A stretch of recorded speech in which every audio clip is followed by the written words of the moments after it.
Donc Jessica va proposer cette deuxième partie, nous dire sa problématique et nous dire quelques mots là-dessus. Et nous entendrons Michael Courtica, qui est en ligne presque dans 8 minutes. Alors tu as le temps de présenter.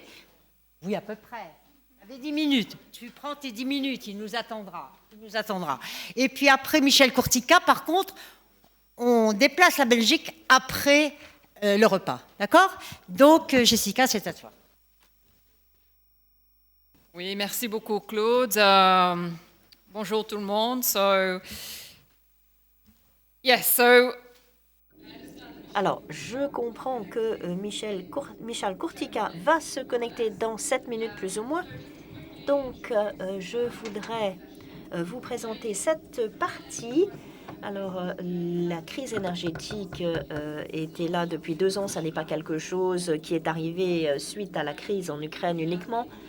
Elle était déjà là depuis un certain temps, mais il est clair que la situation actuelle a été exacerbée par la guerre.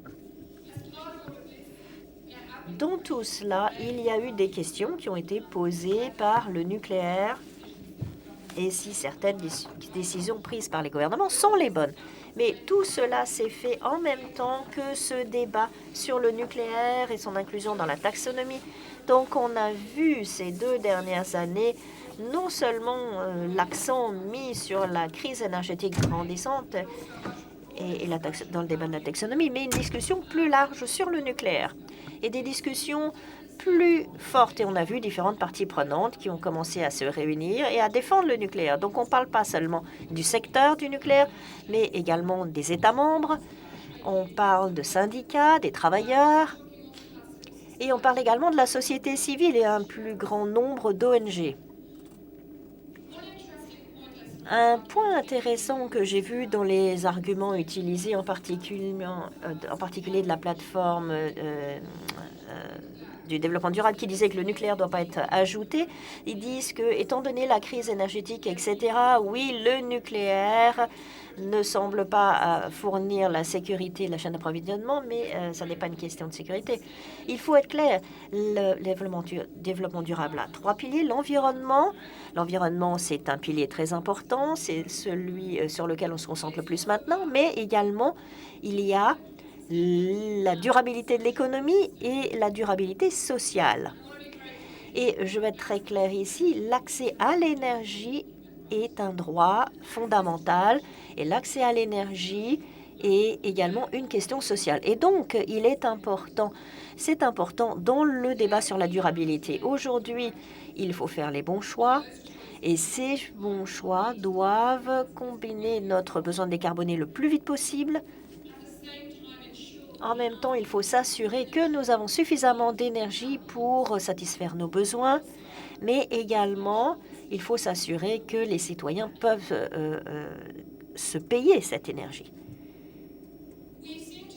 Il semble qu'on se concentre pour l'instant sur des mesures à très court terme, mais c'est un problème à long terme. Donc oui, effectivement, on a besoin de ces mesures d'urgence à court terme, mais on a besoin également de commencer à réfléchir à plus long terme.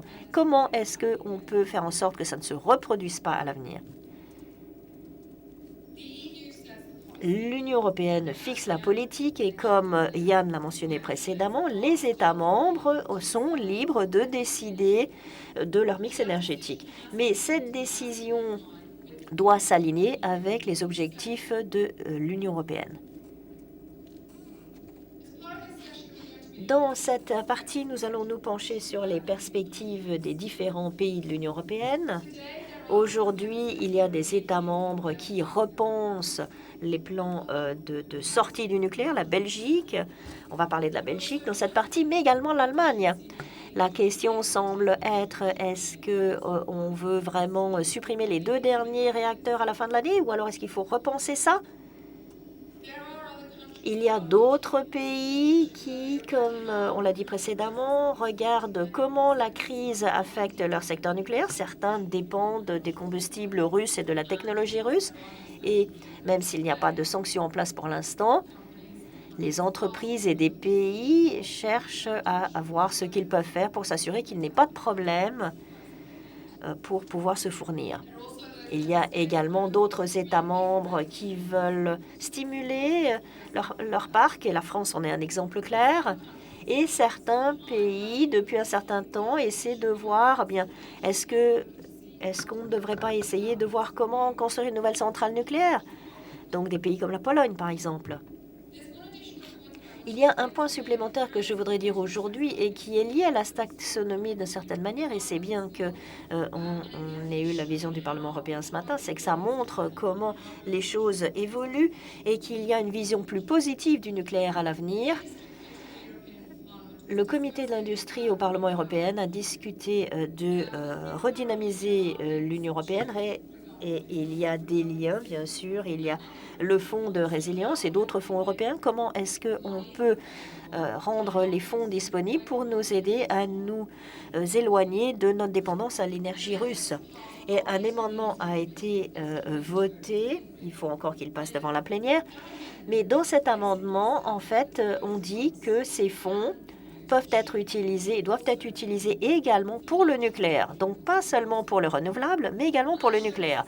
Et je pense que c'est un autre exemple qui montre que même au Parlement européen, on voit ce changement d'avis et on voit cette reconnaissance qu'on doit s'éloigner d'idéologies passées et se concentrer sur ce qui va nous amener là où on veut aller. Décarboniser avec l'énergie dont on a besoin et à un prix abordable. Donc, je voudrais maintenant inviter notre orateur, Michal Kurtyka. J'espère qu'il est connecté.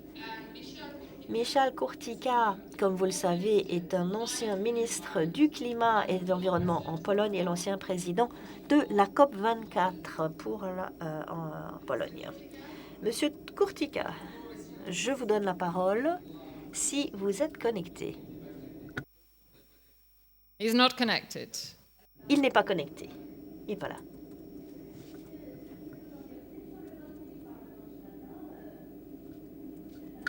J'aimerais bien, c'est juste un WhatsApp qui est tombé. J'ai reçu l'information via Twitter. In any case, Donc, la résilience de la reprise faisait partie des mesures Covid et dans ce cadre, il y avait la taxonomie. Donc, tout cela montre l'importance de la décision d'inclure le nucléaire dans la taxonomie.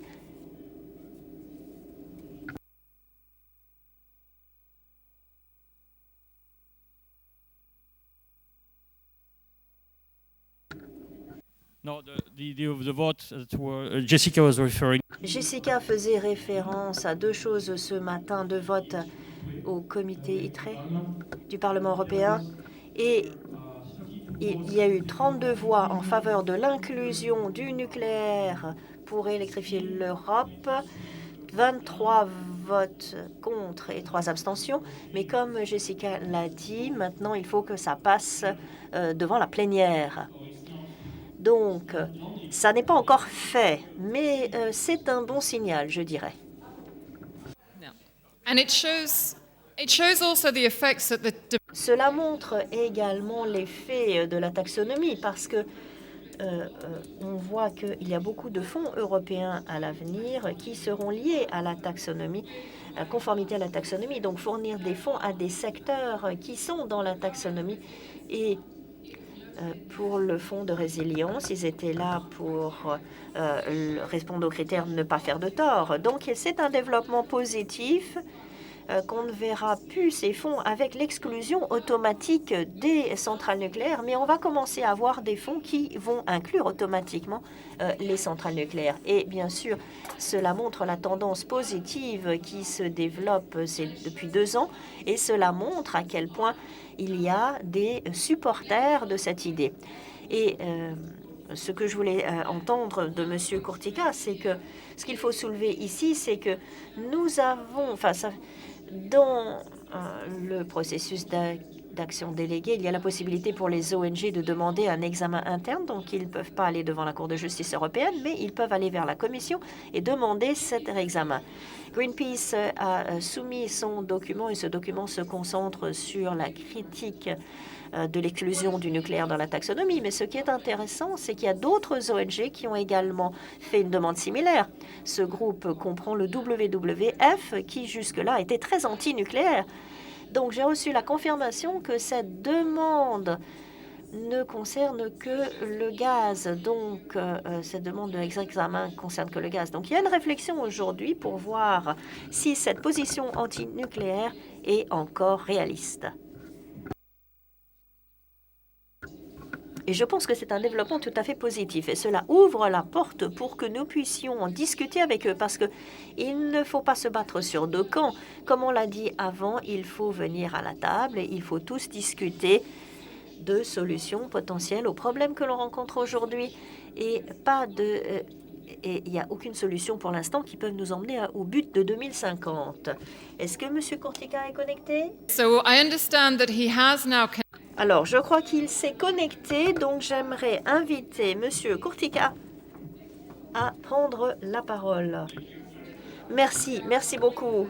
Alors, je vais le représenter encore une fois. Michel Courtica, qui est ancien ministre du Climat et de l'Environnement et ancien président de la COP 24 Pologne. Oui, absolument. Et c'est un ami des entretiens européens depuis 20 ans, je crois. Je vous en prie, allez-y. Merci beaucoup. Alors, on pourrait ajouter des choses comme ça, mais le plus important, c'est que je voudrais remercier Claude et Philippe pour avoir fait tout ce qu'ils font. Et donc, je ne pouvais pas ne pas participer. Comme vous le voyez, bon, je suis à Berlin. J'essaie de convaincre nos amis allemands. Je ne sais pas si vous voyez, mais je suis dans un restaurant sphérique qui tourne sur lui-même à Berlin et je me prépare pour le déjeuner et nous allons discuter de la transition énergétique et du climat pour l'Allemagne. Et bien sûr, c'est un débat qui arrive à point nommé sur la question nucléaire en Allemagne maintenant et n'aurait pas pu être un meilleur moment pour ce que vous faites, Claude, ce que vous avez fait, Philippe, pour l'Europe et pour les entreprises européennes et les entreprises nucléaires, le secteur nucléaire aujourd'hui. Donc, tout d'abord, je voudrais exprimer ma gratitude, mes remerciements et mon amitié, bien sûr, à Claude. Alors, si vous me le permettez maintenant, je serai très bref et je crois que vous avez déjà largement débattu de ce sujet, mais le problème que l'on rencontre après l'agression de la Russie sur l'Ukraine, ça n'est plus un problème pour l'Europe, un problème climatique ou de stratégie climatique, comme certains l'ont vu, cette fantasmagorie, cette imagination écologique, mais c'est devenu également une question de sécurité. Quand nous avons dit que il fallait devenir plus indépendant du gaz, du charbon russe. Ça veut dire que nous devons également aborder la question de comment est-ce qu'en Europe, nous allons sécuriser notre avenir en termes énergétiques. Et je crois, et d'une certaine manière, j'espère que ce qui s'est passé le 24 février, en dépit des aspects terribles que ça a, c'est que ça va nous guider pour dire, bon, il faut avancer et il faut oublier les énergies du 19e et du 20e siècle que nous avons utilisées et abusées, et il faut aborder le nouveau 21e siècle. Et à ce propos, je crois que le nucléaire doit jouer un rôle dominant. Quand je dis ça, le 21e siècle, pour l'énergie, bien sûr, ça a démarré déjà, mais je pense qu'après Fukushima, de manière très injuste, le nucléaire a été frappé. Et maintenant, nous devons faire tout ce qui est possible pour soutenir la renaissance du nucléaire.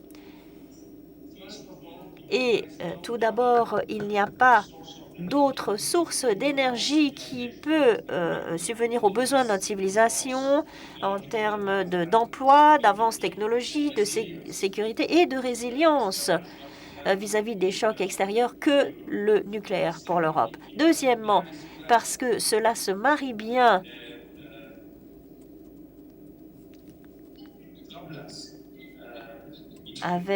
ça marie bien les problèmes entre la sécurité énergétique et le climat. les préoccupations climatiques. Et troisièmement, parce que nous avons toujours un savoir-faire technologique nucléaire en Europe, et c'est un très bon exemple. Ça n'est plus le cas en Allemagne, malheureusement, mais nous pouvons construire des secteurs en Europe à partir de Euratom, Areva, et nous pouvons reconstruire la chaîne d'approvisionnement parmi les plus grands pays européens. Nous pouvons encore nous lancer dans une reconstruction à grande échelle des centrales nucléaires en Europe. Bien sûr, les plus grands marchés comme le marché polonais, comme le marché français, doivent jouer le rôle de locomotive, de leader, et les ambitions de la Pologne est de construire 6 réacteurs nucléaires d'ici à 2043, qui seront mis en service en 2033. La France a annoncé également qu'elle allait construire 6 nouveaux réacteurs nucléaires. Et bien sûr, nos amis en République tchèque qui avancent très bien, en Finlande également, qui progressent bien sur un nouveau projet. Nous avons dans toute l'Europe cet appel à repenser le nucléaire. Et de manière très intéressante et qui tombe à point nommé, il y a également un appel par un jeune militante, Greta Thunberg, en Allemagne, de ne pas fermer ses centrales nucléaires en tenant compte que chaque mois, tant qu'on ne ferme pas les centrales nucléaires, on économisera à l'Europe 1 million de mètres cubes de gaz. Et les économies réalisées si on ne ferme pas ces centrales nucléaires en Allemagne représenteront plus de 100 milliards d'euros déjà. Donc, on a de bonnes raisons. Et moi, j'ai été à Munich, en Bavière. J'ai discuté avec des hommes politiques du CSU, avec mes homologues.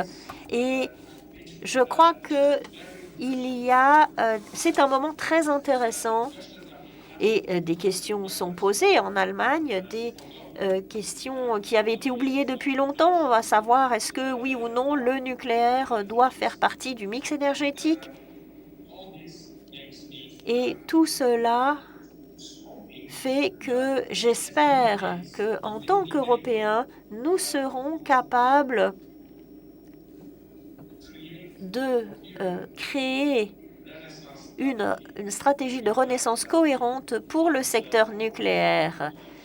Et la confrontation, Claude Fischer et Philippe Herzog ont joué un rôle proéminent en nous rappelant ce message et en apportant sur la table en Europe des solutions très concrètes. Parce que pour l'instant, ce sera les solutions pratiques sur la réglementation, la chaîne de valeur, sur le traitement des combustibles pour l'Europe. Nous devons aborder ces questions et nous devons nous assurer que tout cela est bien autour de la table. Donc, merci beaucoup. Je ne serai pas plus long. Je suis ravie d'être avec vous et je croise les doigts pour cette conférence.